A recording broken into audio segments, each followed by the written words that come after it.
अस्सलाम वालेकुम दोस्त भाई, मैं आपको ना आज वतन की ना बूटी दिखाता हूँ। उधर बूटी होती है, इधर है दरख्त। ये देखो आग का दरख्त जिसको हम अकड़ा बोलते हैं।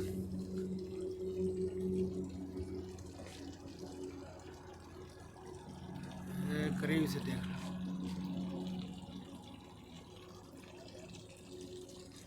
ये अच्छा सा दरख्त है। पूरी ना लकड़ देखो कितनी मोटी है, इसके हाथ में भी नहीं आती। क्या बोलते हैं हमको किसने रुलाया और आप किधर हैं।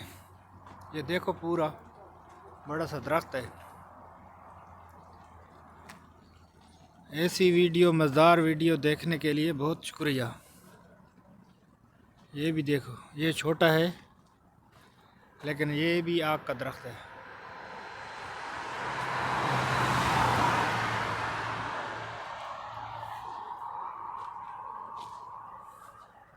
बिल्कुल सूरज नज़दीक है।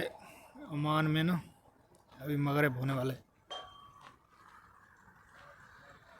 ये जिसने ओमान में देखा है तो बताओ ये कहाँ पे है। ये आपको निशानी दे रहा हूँ।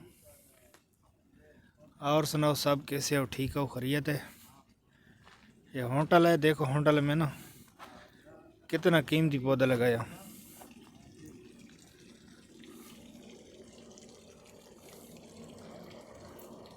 दूसरे भी हैं लेकिन आग का दरख्त भी लगाया, अकड़े का, जिसको अकड़ा बोलते हैं हम लोग। इतना बड़ा दरख्त कभी देखा है? नहीं देखा तो लाजमी कमेंट लाजमी कराए। ओके जी, अल्लाह हाफिज़।